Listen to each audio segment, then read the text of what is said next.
Welcome, and may God richly bless your day and the week ahead of you. Imagine walking into a courtroom where this notoriously corrupt judge is sitting on the bench, Right. and he is just being relentlessly badgered by a completely powerless widow until he finally just snaps. He throws his hands up and gives her what she wants strictly so she will leave him alone. Yeah, just to get her out of his hair. Exactly. Yeah. Now, imagine being told that the corrupt judge in that scenario actually represents God. If you are listening to this and thinking that sounds absolutely crazy, well, you're in the right place. It's definitely a jarring image. And honestly, it is just one of many deeply disorienting moments in the text we are diving into today. Yeah, so today we are taking a deep dive into the Gospel of Luke, specifically chapter 18. And to make sense of it all, we have pulled together the extensive historical and cultural notes from two major resources. We're using the Holman Study Bible and the NAA Study Bible. Two really fantastic resources for this kind of work, yeah. Yeah, definitely. And our mission today is to figure out what is actually happening in a chapter of ancient text that it feels like walking into a room where all the furniture is literally nailed to the ceiling. That is a great way to put it, actually, because it describes what we often call an upside-down kingdom. Yeah. If you approach this text expecting some sort of conventional moral hierarchy, you are going to be really frustrated. Right. It just won't make sense. No, not at all. The study notes clarify that this chapter is basically an extended, targeted dismantling of first-century conventional wisdom. The narrative consistently takes the people you expect to be the heroes, like the moral overachievers or the wealthy, the religious The elite. people who have it all together. Exactly. Yeah. And it casts them as the cautionary tales. Meanwhile, the people pushed to the absolute margins of society, they're the ones getting it right. And it is not just about looking at what people do, right? The text is really forcing the reader to examine why they do it and fundamentally how they approach the divine. Yes, the underlying motives. So let's get right into it, starting with that courtroom scenario I mentioned at the top. The chapter opens with a story, a parable, about a persistent widow and an unjust judge. And the text explicitly notes that this judge fears neither God nor man. He is utterly shameless. He is. And to understand the weight of this standoff, we really have to look at the power dynamics of the ancient Near East. Okay, lay that out for us. Well, in that society, a widow was the ultimate picture of vulnerability. The legal and economic system was intensely patriarchal. Meaning she couldn't just hire a good lawyer. Right, exactly. Without a husband or a grown son to advocate for her, a woman essentially had no legal standing whatsoever. She had no financial leverage to bribe this judge and no social status to threaten his reputation. She is completely, totally powerless. Wow. And on the other side of the bench, you have a judge who holds all the cards but has a completely broken moral compass. Yeah, a terrible combination. And the story goes that she just keeps showing up, demanding justice against her adversary. Eventually, the judge just gives in. He essentially tells himself, I don't care about justice, but this woman is driving me crazy. I'm going to rule in her favor just so she stops bothering me. Her persistence is literally her only weapon. She weaponizes her own annoyance. Which brings me back to my opening point, because if I am reading this as a modern listener, my immediate pushback is, wait, is the text actually comparing God to a corrupt, annoyed bureaucrat? It kind of sounds like it at first glance, right? It does. It sounds like relentlessly calling a customer service hotline, just, pressing 0 over and over again until they finally transfer you to a manager just to get you off the phone. I mean, is that the theology here? Just keep annoying God until he caves. I completely see how you get there, but that is a major misreading of the rhetorical device being used here. Okay, correct me then. Well, the historical notes emphasize that this is a classic rabbinic argument from the lesser to the greater. It was known as Kal Vachomer. The parable is not making a direct comparison at all. It is drawing a massive contrast. A contrast, not a comparison. Okay, unpack that for me. So the text is arguing that if even a thoroughly selfish, unprincipled, corrupt human judge will eventually do the right thing simply because of sheer persistence, how much more quickly and justly will a perfectly loving, righteous God answer his people when they cry out to him? Oh, I see. Yeah, the point is established in the very first verse. The goal of the parable is to show that people should pray always and never give up. It's about the posture of relentless reliance. Okay, so it's more like if persistence works on the absolute worst of humanity, Imagine the effect of persistent faith on the best of divinity. Precisely. That shifts the perspective entirely. And that idea of posture, like how someone stands before God, that is the exact conceptual bridge the narrative uses to transition into the next story, right? It is, yeah. We move from persistence in prayer to the actual attitude of prayer, with the story of the Pharisee and the tax collector. And this is where the cultural context provided by our sources becomes just incredibly critical, because modern readers often miss the visceral reaction the original audience would have had to these two figures. Because to a first-century Judean, the Pharisee was the pinnacle of religious devotion, right? Absolutely. These were laymen who dedicated their entire lives to rigorously upholding the Torah. They were respected. In the eyes of the public, they were the good guys. Well, the tax collector was essentially the ultimate villain. Oh, far worse than a standard villain. They were viewed as literal traitors. Right, traitors? Why traitors? Well, the Roman Empire did not usually collect taxes directly. They used a system called tax farming. They would assess a region for a certain amount of tax, and then local residents could actually bid for the right to collect it. Okay, so locals taxing locals. Right. But the catch was, the tax collector had to pay Rome the assessed amount, but anything they collected over that amount, they got to keep as pure profit. Wow. So the system literally incentivized extortion. Exactly. They were backed by the threat of Roman military violence, basically shaking down their own neighbors, their own countrymen, Yeah. just to line their pockets. They were culturally, legally, and religiously despised. Man, okay. Keep that dynamic in mind as we look at how they pray. So the text says both men go up to the temple. The Pharisee stands up, and the narrative notes he is basically just praying to himself. Right. And he says, God, I thank you that I am not like other people, robbers, evildoers, adulterers, or even like this tax collector. And then he just lists his accomplishments. He says he fasts twice a week, and he gives a tenth of all he gets. And the historical records note an incredible detail here. Under the Old Testament law, fasting was actually only required one time a year. Wait, really? Just once? Yes, just on the Day of Atonement. So by fasting twice a week, this guy's doing it over 100 times a year. He is treating his spirituality like some kind of extreme competitive sport. That's a perfect way to describe it. It feels like he is reading a heavily embellished LinkedIn resume to God. Like he is presenting a portfolio of his own works, essentially trying to prove that God owes him a seat at the table. He genuinely believes his religious performance gives him leverage. But then, look at the tax collector. Right. He stands at a distance. He won't even lift his eyes to heaven. He beats his chest, which in that culture was a sign of extreme anguish and mourning. Yeah. And his entire prayer is just 7 words, God have mercy on me, a sinner. He has no resume. He can't say, look at all my good deeds, because he literally doesn't have any. He is spiritually bankrupt, and the text makes it completely clear that he knows it. Which leads to the radical theological thesis of this entire chapter. Which is? The narrative concludes the story by declaring that it is the despised, extorting tax collector, not the overachieving Pharisee, who actually goes home justified before God.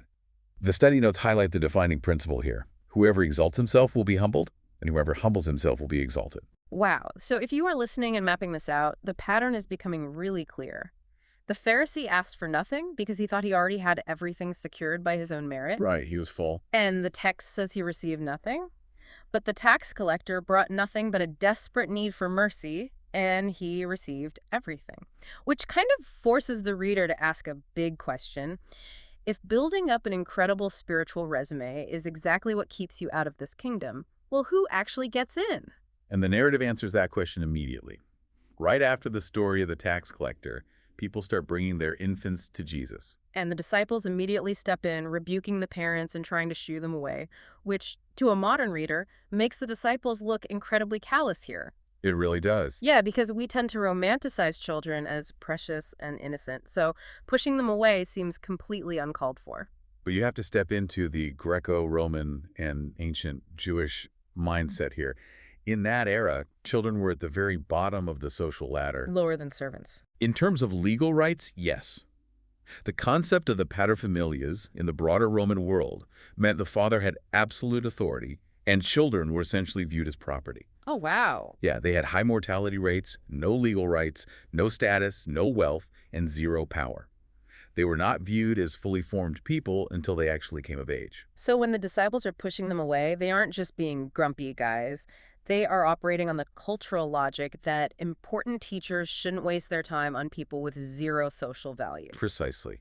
And the narrative shows Jesus completely rejecting that premise. He flips it. He does. He commands the children to be brought to him and states, anyone who will not receive the kingdom of God like a little child will never enter it. That's powerful. And he is not talking about children being naive or sweet. He is pointing to their objective reality, which is total, helpless dependence. That is a staggering conceptual link. Because a first-century child could not earn a living, they couldn't protect themselves or assert their rights. They were 100% reliant on someone else for their survival. Exactly. So the text is arguing that this exact posture, the realization that you bring absolutely zero economic, moral, or social value to your own salvation, that is the prerequisite for entering the kingdom. The tax collector was acting like the child, totally dependent on mercy, while the Pharisee was acting like an independent adult who could just pay his own way. And just to ensure the reader doesn't miss the point, the author structures the text with this brilliant juxtaposition. Because immediately after establishing that the most powerless, dependent people inherit the kingdom, Jesus is approached by a man who possesses maximum power, maximum wealth, and maximum status. Enter the rich young ruler. Right. It is arguably the most dramatic contrast in the entire gospel. You literally go from infants who own nothing to an aristocratic ruler who owns everything. It's a huge narrative whiplash. So this wealthy young ruler asks what he must do to inherit eternal life. And he claims he has kept all the commandments since he was a boy. Just like the Pharisee, he brings a flawless resume. He's checking all the boxes. Yeah. And the narrative says Jesus looks at him and tells him to sell everything he has, give the money to the poor, and follow him.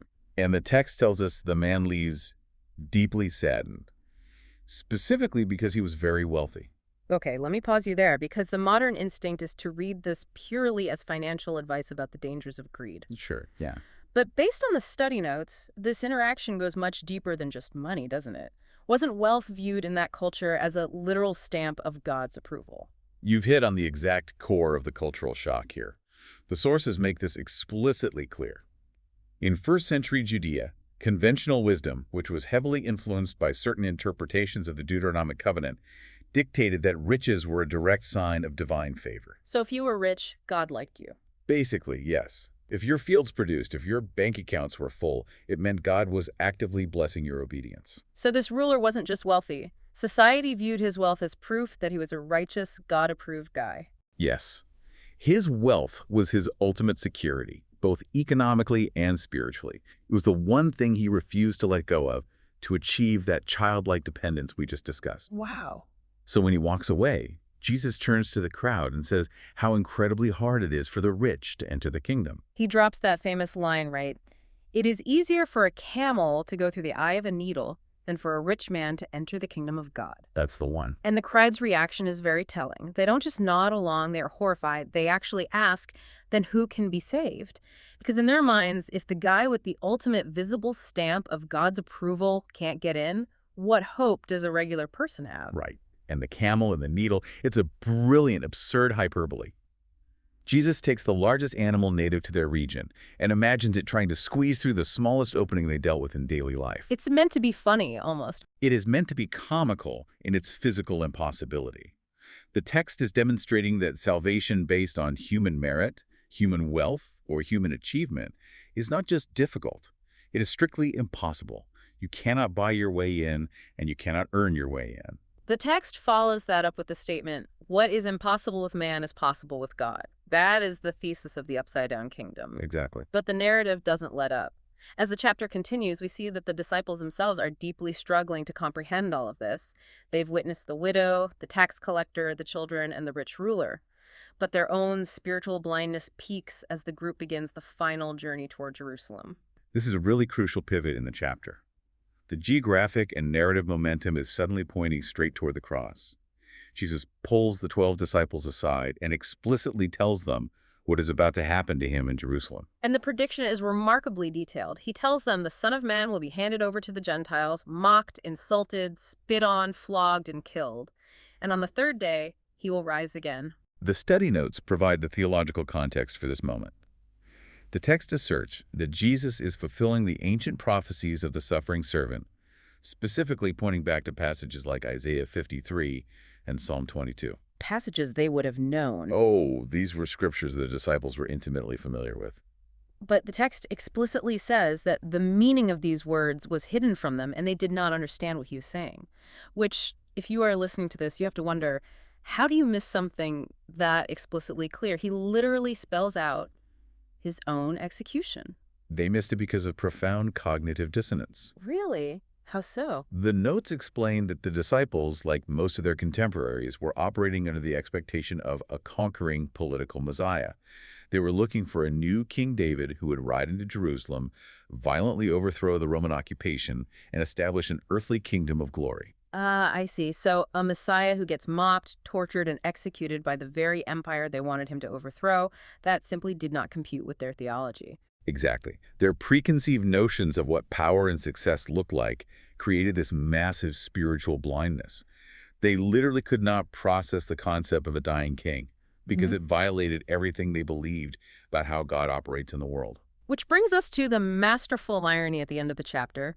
The disciples, who have perfect physical eyesight, are totally blind to who Jesus actually is and the true nature of his mission. Right. But as they continue their journey approaching the city of Jericho, they encounter a man sitting by the side of the road, a man who is physically blind, and he's the only one who sees perfectly. Is a stunning literary parallel.